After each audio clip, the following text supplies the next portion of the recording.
Hello viewers, welcome to Androcare connect program. Sir, ఈ tablet మేము అడిగితే మెడికల్ షాప్లో ఇస్తారా చెప్పండి. అంటే ఈ టెడ్లాఫిల్, డెపాక్సిన్ ఇవన్నీ కూడా జనరలీ షెడ్యూల్ హెచ్ డ్రగ్స్ అంటారు. అది మీరు లోకల్ మీ ఉన్న ఊర్లో ఉన్న ఫ్యామిలీ డాక్టర్ కానీ ఆ ఎంబీబీఎస్ డాక్టర్ కానీ అడిగితే ఒక ప్రిస్క్రిప్షన్ ఇస్తారు చెక్ చేసి. ఆ ప్రిస్క్రిప్షన్తో మీరు మెడికల్ షాప్లో కొనవచ్చు. ప్రిస్క్రిప్షన్ లేకుండా ఇటువంటి మెడికేషన్స్ అమ్మకూడదు. సో మీరు డాక్టర్ని, మీ లోకల్ డాక్టర్ని సంప్రదించి ట్యాబ్లెట్ కావాలని చెప్పి ఆయనతో ప్రిస్క్రిప్షన్ రాయించుకోండి. తర్వాత పరమేశ్వర్ గారు ఫోన్లో మాట్లాడి ఆన్లైన్ కన్సల్టేషన్ ఉందా అని అడుగుతున్నారు. యాక్చువల్గా ఈ మంత్ నెక్స్ట్ మంత్ నుంచి ఆన్లైన్ కన్సల్టేషన్ స్టార్ట్ చేస్తున్నాము. ఇప్పుడు యాక్చువల్గా చెయ్యట్లేదు, బిజీగా ఉండి నెక్స్ట్ మంత్ నుంచి స్టార్ట్ చేస్తాం. తర్వాత ఇంకొక user, sir can I talk with you. So ఇదే అండి ఆన్లైన్. అంటే ఏమవుతుందంటే ఇప్పుడు ఇన్ని వేల మంది అంటే క్వశ్చన్స్ ఉన్నాయి కాబట్టి మీరు సబ్స్క్రైబర్స్ ప్రతి ఒక్కరితో ఫోన్లో ఇండివిజువల్గా మాట్లాడాలంటే కష్టం కాబట్టి మీరు ఒకసారి అంటే అక్కడ లోకల్ డాక్టర్తోనే చూపించుకోండి, లేకపోతే ఒకసారి మీరు రావాల్సి ఉంటుంది.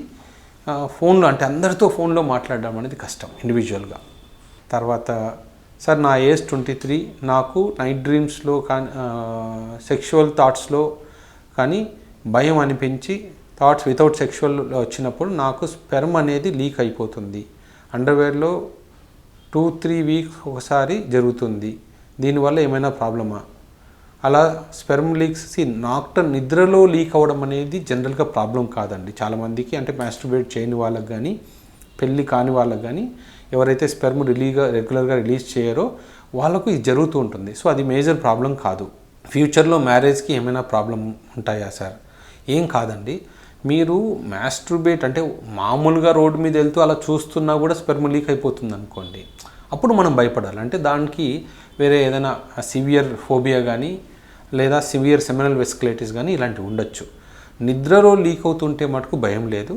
నార్మల్ మీకు మెలకువగా ఉండి ఏదైనా సెక్స్ గురించి ఆలోచించగానే అలా వీర్యం బయటకు వచ్చేస్తుంది అనుకోండి, అది ప్రాబ్లం. అది డాక్టర్కి చూపించుకోండి.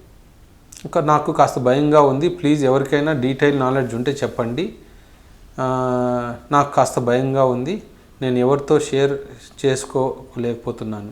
బేసిక్గా ఏం లేదండి, మీ ఊర్లో ఎవరైతే మీ ఫ్యామిలీ డాక్టర్ ఉన్నారో పోయి ఆయన్ని కలిసినా కూడా మీకు ధైర్యం చెప్తారు. లేదా మీ ఫ్రెండ్స్ ఎవరైనా ఉన్నా కూడా పెద్దవాళ్ళు, వాళ్ళతో అయినా డిస్కస్ చేయండి. అంటే వాళ్ళైనా మీ ప్రాబ్లం అంటే మీకు ధైర్యం చెప్తారు, అది కూడా నార్మల్ అని చెప్తారు. ఒకవేళ లేకపోతే మా దగ్గరికి వచ్చినా కూడా ఎవరో డాక్టర్ చూసేసి మీకు ధైర్యం చెప్తారు. తర్వాత ఇంకొక patient Akhil, mister Akhil, tadalafil tablet పని చేయలేదు నాకు. అఖిల్ గారు ఏ డోస్ వాడారు? 2.5 mgనా, 5 mgనా, 10 mgనా? జనరల్గా 10 mg పని చేయట్లేదు అంటే ఏదో సీరియస్ ప్రాబ్లం ఉన్నట్టే, అంటే పెనిస్లో కానీ ఏదైనా హార్మోన్స్లో కానీ సీరియస్ ప్రాబ్లం ఉన్నట్టే. మీరు కంపల్సరీ లోకల్ యూరాలజిస్ట్ని కానీ ఆండ్రాలజిస్ట్ని కానీ సంప్రదించాలి. ఎందుకంటే టెడ్లాఫిల్ 10 mg కన్నా ఎక్కువ తీసుకోమని నేను చెప్పను. సో అది పని చేయట్లేదు అంటే ఖచ్చితంగా ఏదో కొంచెం సీరియస్ ప్రాబ్లం ఉన్నట్టే. సార్, డయాబెటీస్ ఉన్న వాళ్ళకి షాక్ వేవ్ థెరపీ వర్క్ చేస్తుందా? ఎన్ని ఇయర్స్ వర్క్ చేస్తుంది? జనరల్గా డయాబెటీస్ ఉన్న వాళ్ళకి shock wave therapy normal people కన్నా కొంచెం తక్కువగానే వర్క్ చేస్తుందండి. జనరల్గా కంపెనీ వాళ్ళు 3 years అంటారు, 3 to 4 years అంటారు. మేము 2 to 4 years, 2 to 3 years అంటాము. అంటే డయాబెటీస్ మీ కంట్రోల్లో ఉంటే ఇంకా ఎక్కువ రోజులు పనిచేయచ్చు. మీకు డయాబెటీస్ సరిగా పనిచేయట్లేదు, కంట్రోల్లో లేకపోతే తొందరగా డ్యామేజ్ కూడా అవ్వచ్చు. ఎందుకంటే షాక్ వేవ్ థెరపీలో కొత్త బ్లడ్ వెజల్స్ ఏవైతే ఫామ్ అవుతాయో, ఈ డయాబెటీస్ కంట్రోల్ లేకపోతే ఆ కొత్త బ్లడ్ వెజల్స్ కూడా మళ్ళీ మెల్లమెల్లగా డ్యామేజ్ అయ్యే ఛాన్స్ ఉంది. తర్వాత hi sir, good afternoon. Diabetes ఉన్న వాళ్ళకి షాక్ వేవ్ థెరపీ, అదే క్వశ్చన్ మళ్ళీ. తర్వాత ఇంకొక పేషెంట్, సార్ నాకు ఈడీ ప్రాబ్లం ఉంది, దయచేసి నాకు సొల్యూషన్ ఇవ్వండి. మీకు అదే ఇప్పుడు మనం ఈడీకి ఎందుకు వస్తుంది అంటే ఎరెక్టైల్ డిస్ఫంక్షన్ ఎందుకు వస్తుంది అనే వీడియో చేశాం.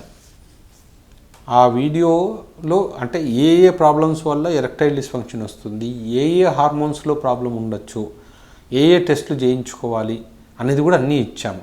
అంటే ఒకసారి మీ ఊర్లోనే ఆ టెస్టులు చేయించుకుంటే మీకే అర్థమైపోతుంది. లేకపోతే అక్కడ ఉన్న మీ ఎంబీబీఎస్ డాక్టర్కి ఎవరైనా చూపిస్తే ఆ టెస్టులన్నీ మీకు ఏదైనా హార్మోన్స్ డెఫిషియన్సీ ఉన్నా, వేరే ఏదైనా వైటమిన్ D, B12 డెఫిషియన్సీ ఉన్నా కూడా ఆయన మందులు ఇచ్చేస్తారు. అవి వాడిన తర్వాత కూడా ఇంప్రూవ్మెంట్ లేకపోతే అప్పుడు మా దగ్గరికి రావాల్సి ఉంటుంది, లేదా మీ ఊర్లో ఉన్న ఏదైనా యూరాలజిస్ట్ని కానీ ఆండ్రాలజిస్ట్ని కానీ ఒక్కసారి కలవండి. Sir recently one day I'm facing continuous erections 4 hours after taking tadalafil 5 mg without participating intercourse. Okay, మీరు అన్నం ఏంటంటే టెడ్లాఫిల్ 5 mg తీసుకుంటే కంటిన్యూస్గా 3-4 hours ఎరెక్షన్ ఉంది ఇంటర్కోర్స్ చేయకపోతే. I'm taking tadalafil since 5 mg since last 3 months. I have ED since last 6 months after this situation. Okay, అది ఏం లేదండి, మోస్ట్లీ భయపడుతున్నారు మీరు. టెడ్లాఫిల్ 5 mgకే మీకు 2-3 hours ఉన్నంత ఎరెక్షన్ వచ్చింది అంటే మేజర్ ప్రాబ్లం ఏం లేదు. సో అది కంటిన్యూ చేయండి, లేదా ఓ పని చేయొచ్చు మీరు. 5 mgకి బాగా ఎరెక్షన్ వస్తుంది కాబట్టి ఇంక మీరు స్లోగా 2.5 mg తీసుకోవాలి కొద్ది రోజులు. 2.5 కూడా బాగా పనిచేస్తుందంటే మీరు మా టాబ్లెట్స్ ఆపేయచ్చు. షాక్ వేవ్ థెరపీ తీసుకున్నాను 50 days కింద. అవునండి, ఎందుకంటే మీరు ఇన్ని రోజుల నుంచి టెడ్లాఫిల్ తీసుకుంటున్నా ఇప్పుడు టెడ్లాఫిల్ అంత బాగా ఎందుకు పనిచేస్తుందంటే మీకు షాక్ వేవ్ థెరపీ తీసుకొని 50 days అవుతుందన్నారు. సో ఇప్పుడు కొత్త బ్లడ్ వెజల్స్ ఫార్మ్ అయ్యే ఉంటాయి, అందుకని మీకు 5 mg చాలా బాగా పనిచేస్తుంది ఇంతకుముందు మీద. ఇప్పుడు అన్ని అవర్స్ ఎరెక్షన్ వచ్చింది అంటే మీకు షాక్ వేవ్ థెరపీ ఇది బాగా పనిచేస్తున్నట్టే. మీరు జనరల్గా ఏం చేస్తామంటే మేము ఒక 1 month తర్వాత షాక్ వేవ్ థెరపీ తర్వాత టెడ్లాఫిల్ డోసెస్ తగ్గించేస్తాం. 2.5 mg డైలీ తీసుకోమంటాం, కొంతమందికి ఆల్టర్నేట్ డే తీసుకోమంటాం 2.5 mg. ఎప్పుడైతే మీకు కాన్ఫిడెన్స్ వచ్చిందో ఆపేయచ్చు. సో ఇది ఏమవుతుందంటే ఆ రోజు మీకు కంటిన్యూస్గా 2-3 hours ఉండేసరికి మీకు ఆ మనసులో మళ్ళీ భయం పడినట్టుంది. కొద్ది రోజులు తీసుకొని స్లోగా ఆపేద్దాం, మందులు ఆపేయచ్చండి మీరు, ఎందుకంటే ఆల్రెడీ మీకు రావాల్సిన ఇంప్రూవ్మెంట్ అనేది వచ్చేసింది మీకు.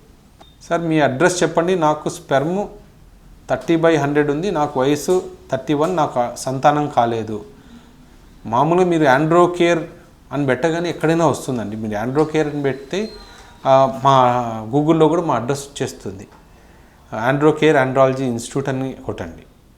తర్వాత ఈడీకి టెడ్లాఫిల్ ఓకే 70 అబవ్ వాళ్ళు వాడవచ్చా? బేసిక్గా ఏమవుతుందంటే ఓల్డ్ ఏజ్లో ఉన్న వాళ్ళు హార్ట్ ప్రాబ్లమ్స్ కానీ అట్లాంటివి ఏమైనా ఉన్నాయని ఒకసారి చెకప్ చేయించుకోవాలి.